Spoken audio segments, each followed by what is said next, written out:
Already 6? Oh, you want to sit over there? Okay. Come in on first. Yeah.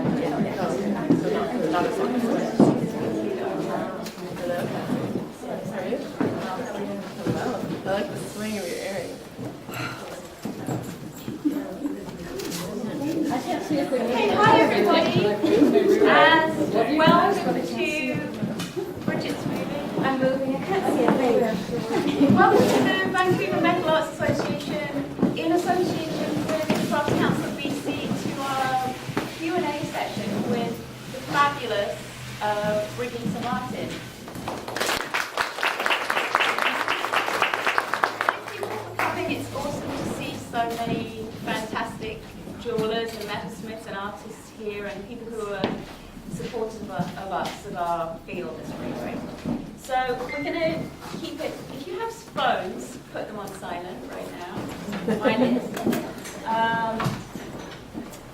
There's going to be lots of time for you to ask questions, and I'm going to start the questions, but if you have something you want to ask, please put your hand up and I'll try and make sure I catch your eye.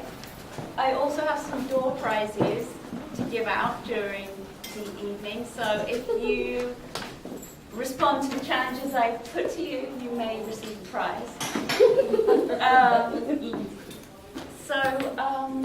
Let's get started. Can I say something? Yeah, I'd love you to. All right, so when I was invited to come here, the question was, do you want to do a presentation? And yes, of course I can do a presentation.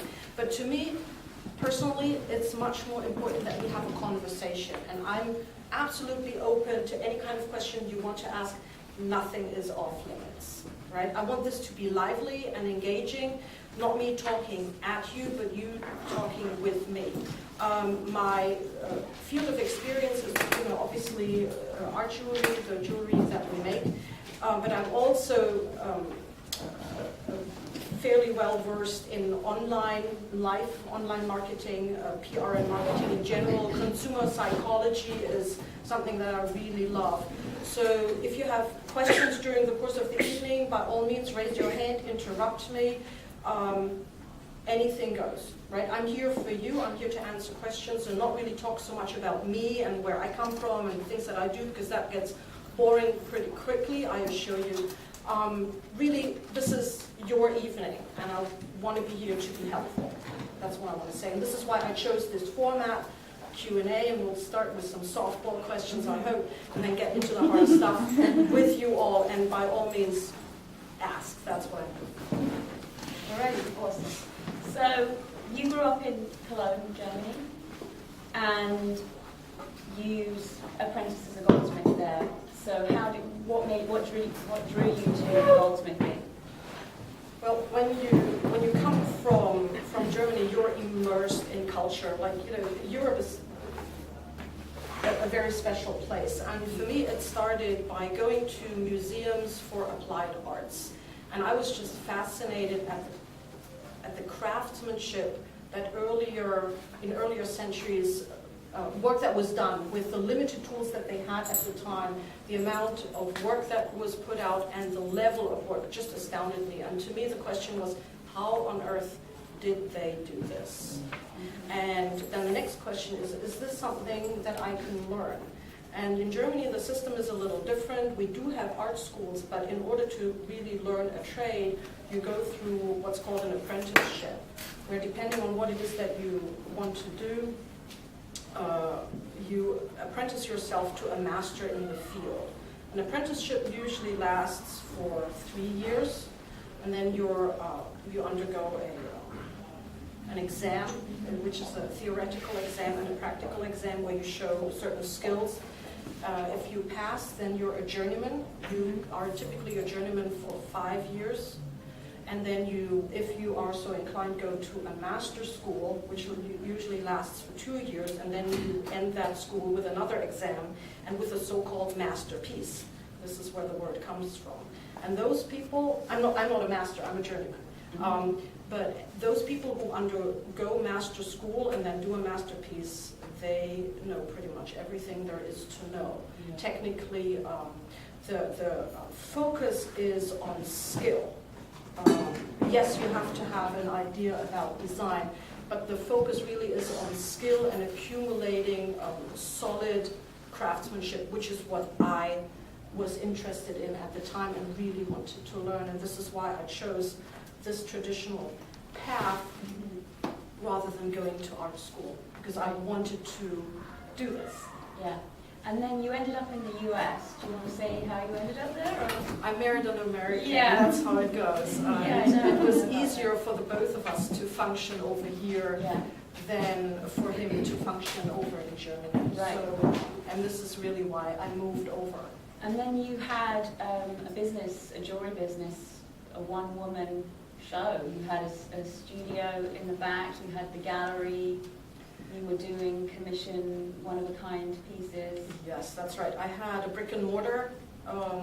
So In Pittsburgh? In Pittsburgh, Pennsylvania. So in my previous life in Germany, I had experience in that field.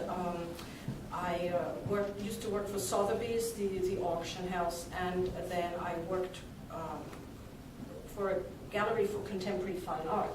So and this is the work that I really love, working with artists and being in an administrative position in that case, but really working with artists and putting the work out there for people to enjoy, and I like that very much. So when I came over to the States, I knew that I wanted to do something like that, but for my field. And this is why I started a brick and mortar in Pittsburgh, where I lived at the time. And yes, it was exactly that. It was a fairly large place, and I had changing exhibitions out front. It was a street front. Changing exhibitions out front. Every 8 weeks I had a different exhibition, so 6 weeks of exhibition, then you take it down 1 week, put the next one up. I had a retail segment that was all art jewelry and my own shop in the back, which was had really no good. employees. It's all me.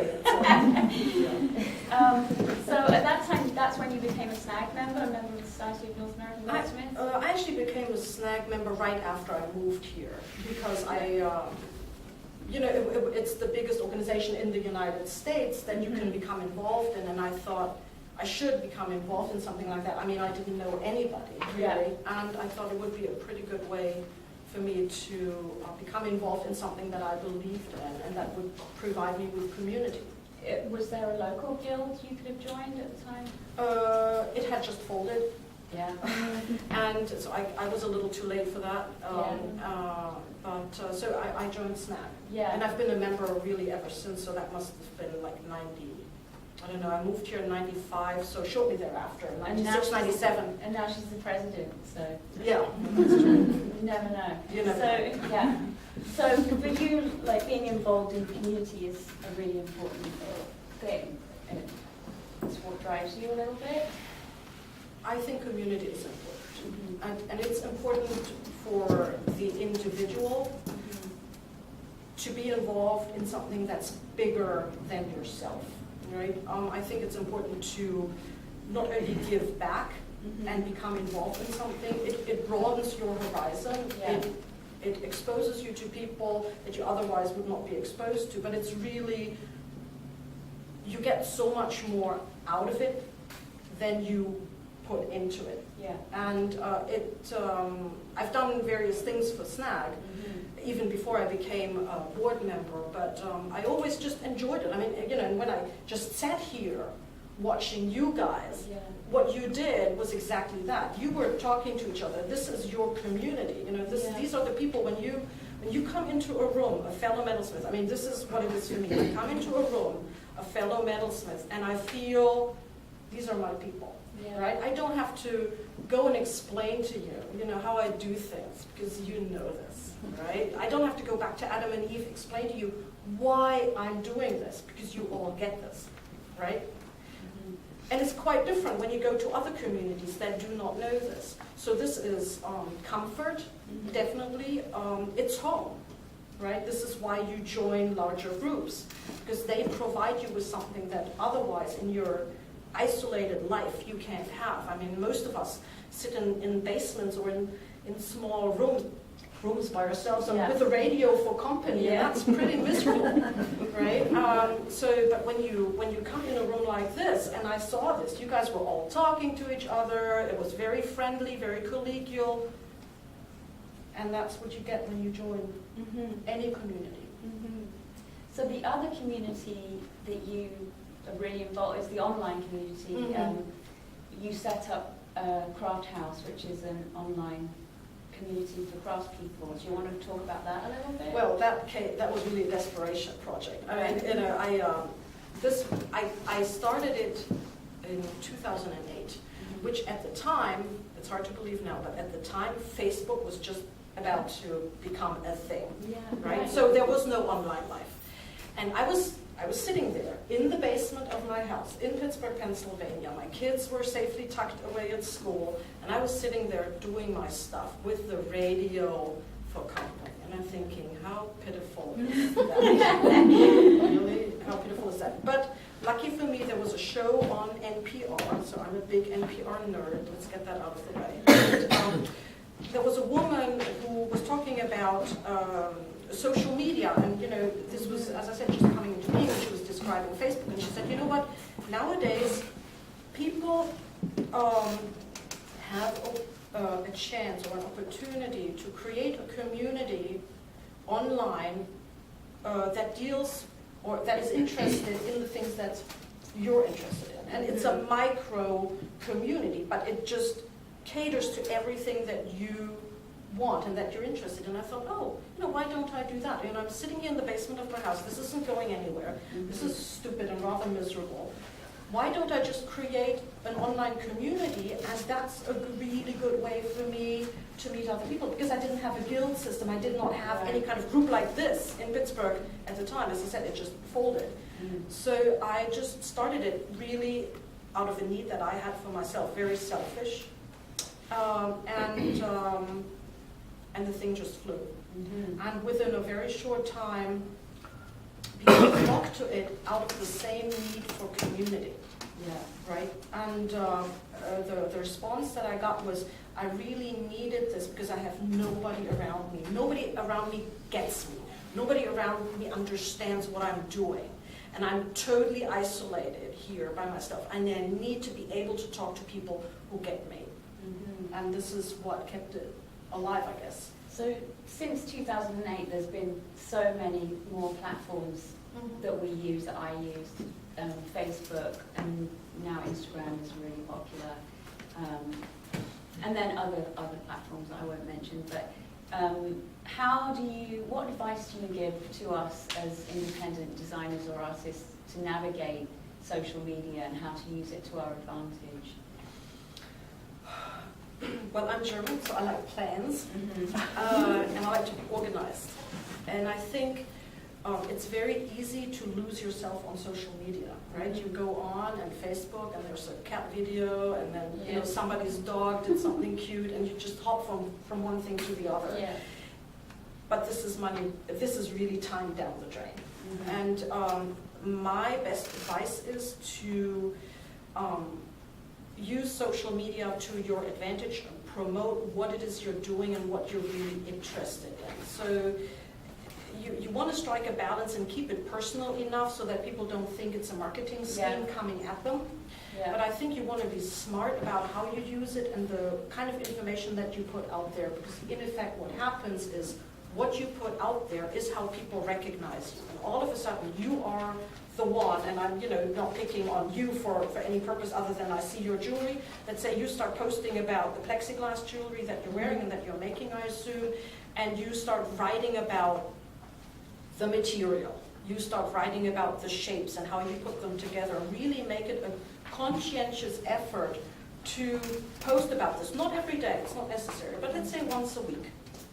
And that accumulates on your page. It's like a visual history. And all of a sudden, people realize that this is what you're doing, and you become known for that thing that you do online. If you are not online, you basically don't exist. It's striking a balance between, the cute cat videos and really the information that you think needs to go outside to the world in Right. order to tell them about the awesomeness of what it is that you do. I personally never post anything that's deeply personal. I never post about my husband. I never post about my kids. Never about my dogs. Although I love my dogs. But I'm very strategic about it. Yeah. And people use it differently, but I think if you really wanted to do something for you, I would probably really be focused in what I put online. Mhm. And I think once a week is plenty. You don't have to be there every day. I know some of my, particularly my students have expressed this concern, but other people as well, about putting your stuff out on the internet and it being copied.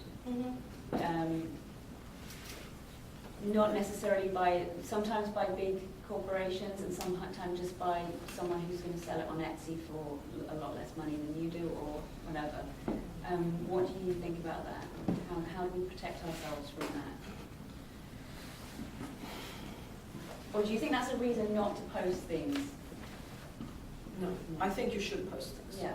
You are a creative person, Mm-hmm. and you'll always be one step ahead of the curve, right? Mhm. And you will progress Yeah. and do other things in the future. I think your question has a component that I want to address, which is an emotional component. Right. Because it's a huge shock to the system if you put your work out there and then all of a sudden you see somebody that you think, may not be the case, but that you at least think is copying your work. And that is extremely hurtful. So I understand that there is an emotional component to this. I still think that we should put things online and not worry about it so much.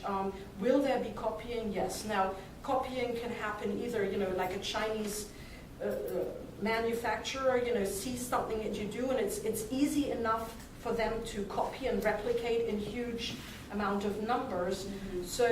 So they'll do it. Do you have a chance to do something about it? I don't think so. You cannot, drag them into an American court, so you might as well forget about it. However, I do think that it happens less than we think it does. A little bit Really? more. Less? Oh, less than we think it does. I mean, you hear about it every now and then. I Yeah. think the real issue is having people in our field copy our work. Right. That is more of an issue. And I see that on Facebook where people are bringing that up as an issue and Right. accusing or not naming names or possibly naming names, and it becomes It quite becomes aggressive and nasty. right, and What- understandably so. Yeah, and that's to do with feelings. Absolutely has to do with feelings. And I think the best way, if you come across a situation that you think somebody else copied your work a little too closely, my suggestion is that you address this with this person in private, because Yeah. in most cases, I think they are not aware of it. Yeah. There's so much imagery out there that we all look at. And honestly, if I see an image now, who knows how 5 years later something will pop up that I want to do, and I may not remember having seen this before. I may not really be completely aware of that it's out there. Yeah. So these things do happen. I don't always think that it's really designed to hurt the original maker. It's definitely an ethical problem. Sometimes you have people that copy because they are not aware of the fact that this is an ethical problem and that they should not be doing it. Let's say you get approached by a customer with an image, and the customer says, "Oh, I really like this ring. Can you make me something like that?" And of course, you're extremely flattered, that somebody is looking for you to, for a commission. If that happens to me, and it has happened to me, that I was approached with an image, I politely inform the customer that I do not copy somebody else's work, but that I would be very pleased to make them a piece based on 3 things that they tell me they really like about this. So let's say, they show me a ring with a ton of diamonds, and it's, obviously, manufactured somewhere. I said, tell me 3 things that you like about this ring. So they go like, oh, I like that it has a square shank. Well, fine, I can do a ring with a square shank, and it will look nothing like this one. And I like a diamond in it because I like when it sparkles. Yeah, fine, I can do this. So far, no similarity, right? I mean, I tell them it's an ethical issue, that I as an artist cannot copy somebody else's work, and I'm not even going to get close to it. But I can take certain components that please them, and then the customer and I create something new out of the 3 things that the customer really enjoys about this work. And then we create something new together, and the problem is solved. And I've never had any occurrence where somebody, when I told them I'm not copying somebody else's work that's unethical, that somebody said, oh, please do it. Never, ever. People then go like, oh no, oh yeah, I get it. It's never been an issue, for me at least. So this is how I circumvent this. So in our field, and we come across people doing it, like as an instructor, I have people studying, I've been in a workshop where people have brought it to an instructor or have brought it to me. I handle it as the instructor myself, much like you do. I can't help you copy someone else's work. But I've also been in a workshop where an instructor has helped someone copy someone else's work. How do you do you have any suggestions for how to handle that? I would have a private conversation with the instructor. I would not call that person out in front of their students, certainly not publicly. I would try to have a private conversation and ask questions. It's not about me lecturing, it's about finding out where the other person comes from, and they may not be aware that this is really unethical. Right? You don't know what you don't know.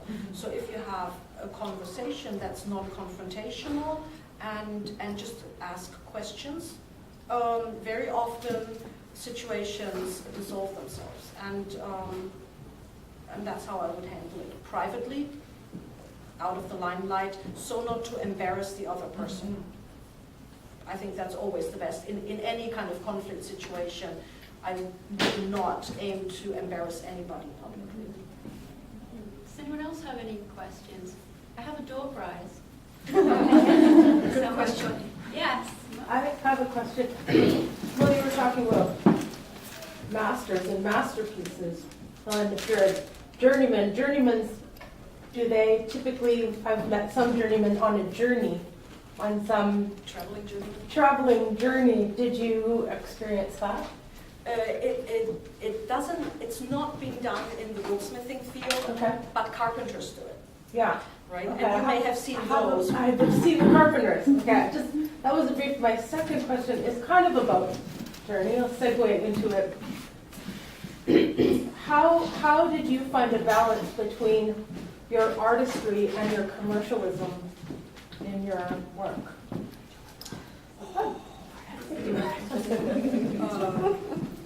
Can I rephrase that a little? Can I use Yes, the word you making can. money? Can I say? Yeah, but let's really balancing- call it what it is, between making art and making a living. Yeah. As we talked about, we wanted to talk about that. Yeah, absolutely.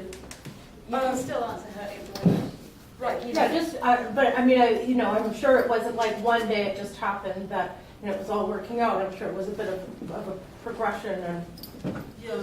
Well, for me, the way that I was taught, because I'm coming from a traditional background. Yeah. When you go through the apprenticeship program, the way that I did, the focus is on skill and not so much about your personal artistic expression. Yeah. Right. You want. Your focus is making a solid piece of work that doesn't fall apart when you look at it. And you make a piece according to the customer's wishes, and you just, bring it into the world with the tools that you have. It's not about me expressing myself artistically. I don't come from that background, so it hasn't really played a huge consideration. I mean, every now and then, if I have the time, I just start playing around with things and express myself that way, but I do not have this I do not view myself as an artist with a conceptual message that I have to get across. I'm really coming more from the craftsman side, that I'm creating pieces according to a customer's desires and needs. However, you